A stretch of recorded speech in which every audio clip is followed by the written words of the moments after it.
Hey guys, Titus here for part 4 of our Blender mini-series for our Flashbang. In this one we're going to be doing a little bit of cleanup. We're going to add the cylinder to our fuse head. I think we'll create the charge, and we're going to fix some topology issues with our tank. So let's just go ahead and jump right into it. The first thing I'm going to do is actually rename some of these objects here. So at the plane I am going to call that... I see the rename object. Hang on. There we go. We'll actually call this tank. The cylinder, I'm going to call that the fuse. There we go. Looks a little bit better. Alright, so first thing I want to kind of isolate this shape and fix the topology on the tank a bit before I wanted to do it in the last one, but I kind of forgot. So we'll go ahead and just go into edit mode, and you can notice on the bottom it's relatively kind of like straight or flat. The top is kind of all wavy, so, and that was the subsurf modifier. So let's see if we can just go into edge select. We'll hit Alt and click one of the top rows.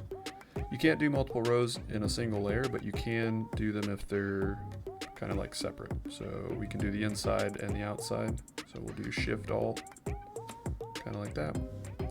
And then just simply S to scale in the Z axis, and we'll type 0 to 0 it out. And then we'll probably go down a couple layers. So it looks like next one's pretty wavy. So we'll do that one, scale Z, 0, enter that out. And then maybe the third one will probably be good enough to get us a little better topology. Scale Z and 0. And yeah, I think that looks a lot better.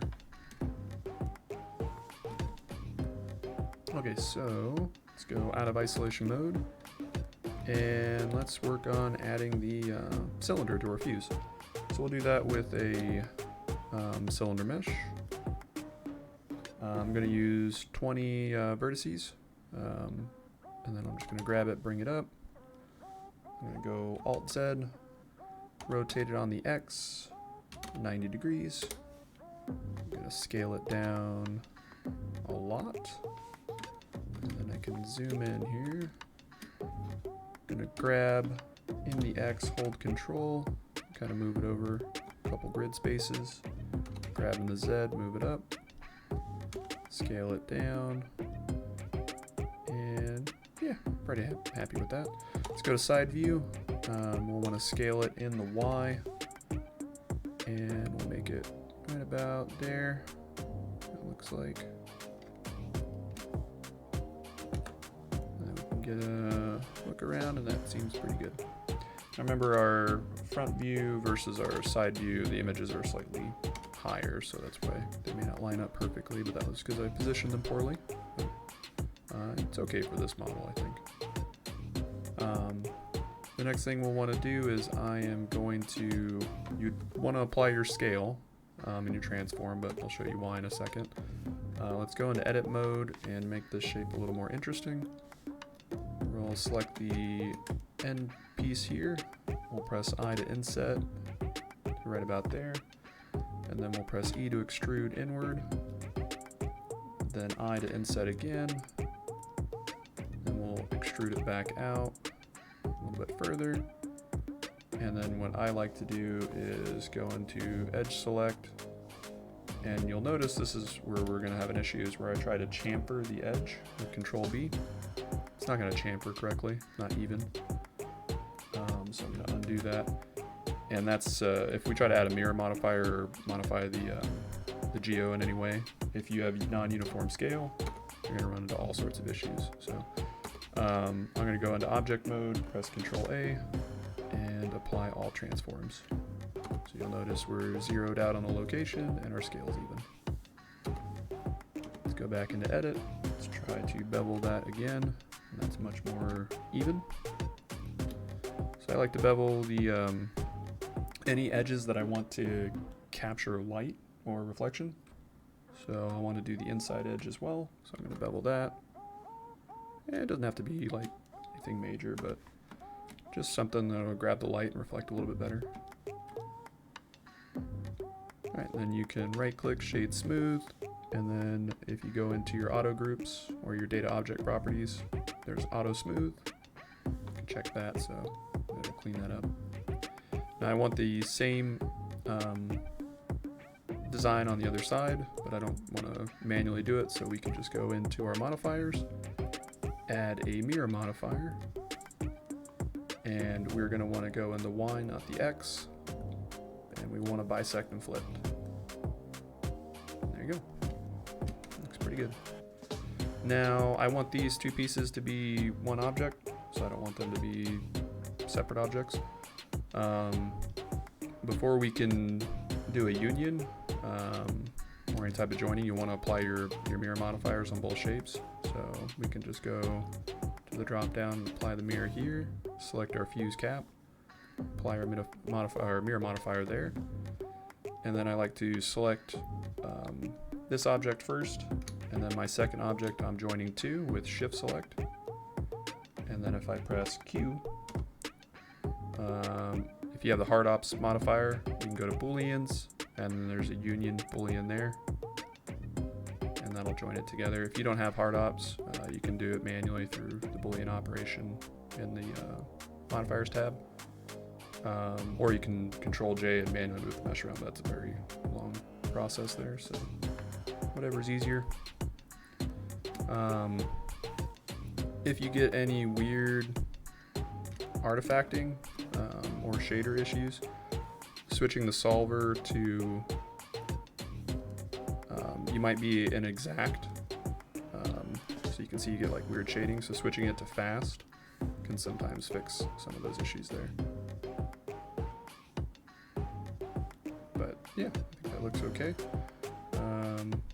So now I'm going to go to my fuse cap, and I'm actually just going to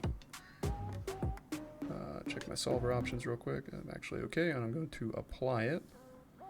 So now, no matter where I click or move, it's one object.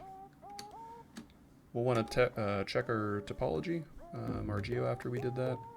A lot of times you can run into issues when you're joining two objects together. So we'll just take a peek around.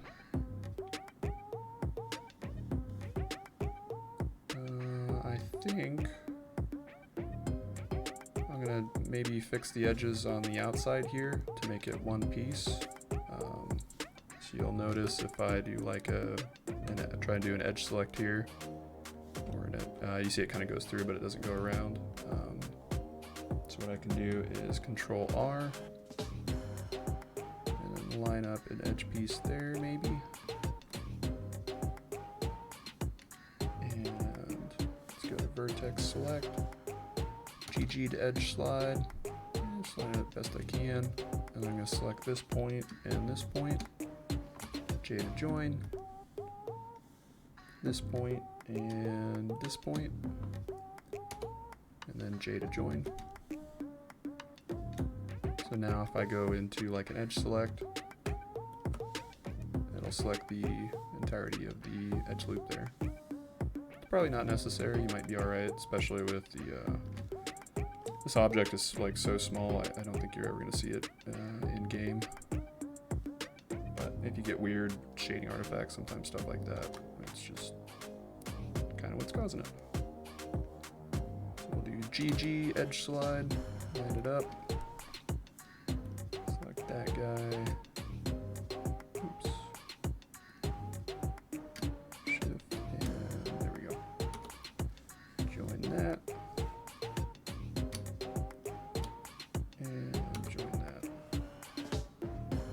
I honestly probably could just merge them, but you know, that's fine. Alright, let's isolate the shape. We'll go into a unforgiving matte cap here and just look around and see if you get any weird reflections.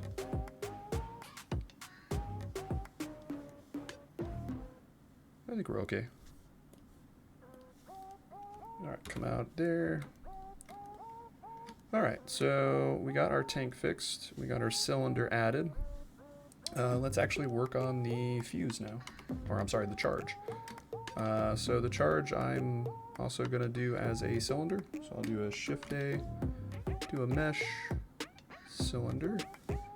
I'm going to bump this to 32 segments. Probably not needed, but that's fine. And then I am going to scale. I'm looking at a reference image on PureRef because I can't really see with this one. It's too dark, and it looks like the charge portion takes up about maybe half of 2 circles. So if you're looking at a view with 2 circles, you should see half the circle. So kind of like right around maybe there. I think that's okay. Yeah, that seems alright. Okay, so let's scale this in the Z. And I'm gonna come right about to the top there. The top part's gonna be probably a little bit tricky. Bottom part should be easy. I'm just gonna scale that out and then down. Because the fuse ultimately, or the charge, you're not really seeing a whole heck of a lot of it. Alright, so let's isolate and go into edit mode. Actually, before that, let's go back to object. We have non-uniform scale, so let's just Control A, all transforms. Don't get any funkiness. Let's go into edit. And coming out here, I think I am going to come out of edit mode. I want to hide the fuse cap for now. I'm going to go to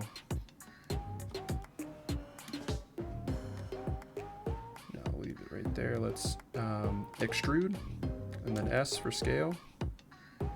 And then let's actually scale it pretty far.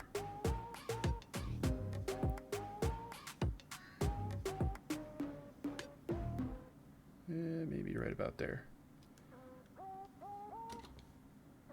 Yeah, I think that's all right. All right, and then we'll extrude it up. And I'm just going to bring it up just a little bit, right about there. Now looking at my reference image, I think there's one inset. And then I'll do another inset here. Grabbing the Z to bring it down a bit, because it looks like it kind of bevels down, which is covered by the cap, so you won't really see. Let's bring the fuse back. Object. Put that right about there. And I don't know if you can see it as well in the reference. Alright, let's see.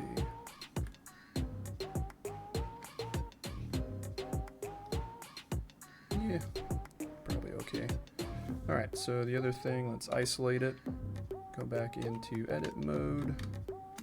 I am going to go to edge select this outside edge. I'm going to bevel it right about there.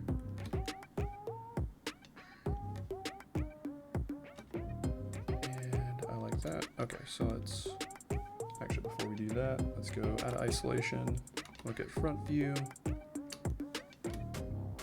And we got to make the bottom part kind of bow out and down.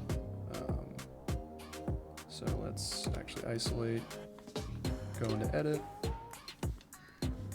We'll select the bottom face there. I am actually going to grab and bring it up just a smidge. And I'm going to extrude and scale. Right about there, looks good. And then I'm going to extrude down. And just have like a complete piece right there. So coming out of isolation mode.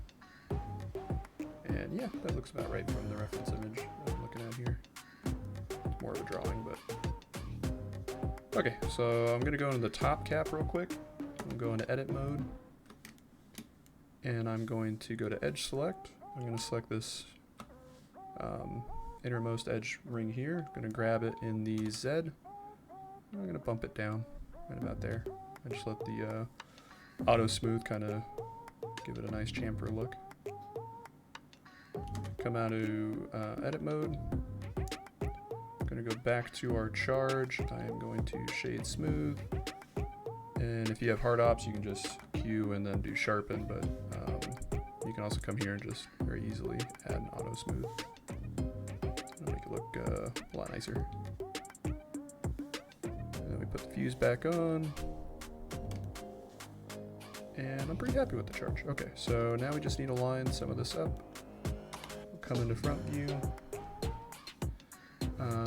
I think for the charge, I want this to go up a little bit higher.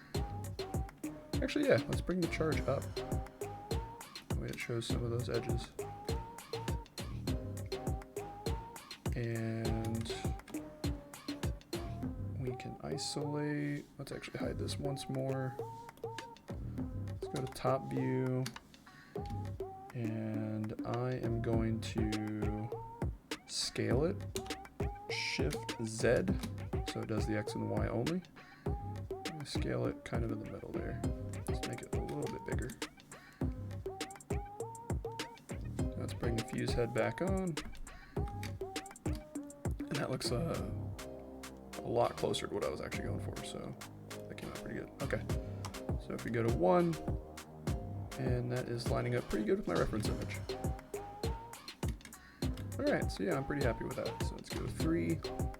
Again, I made the charge a little bit bigger, probably in this one, but it was necessary to get the top part a little bit more exposed to. It'll also catch light a little bit better too. Alright, yeah, that came out pretty okay. Alright, so that's the tank fixed, the charge completed, and we got the fuse head a little bit more done too with the cylinder. We still have to do the rings and the handle and maybe some accent pieces, but all in all, I think we're doing pretty good. But yeah, this video is already getting a little bit long, so we'll cut it here, and I'll see you guys on the next one. Thanks for watching.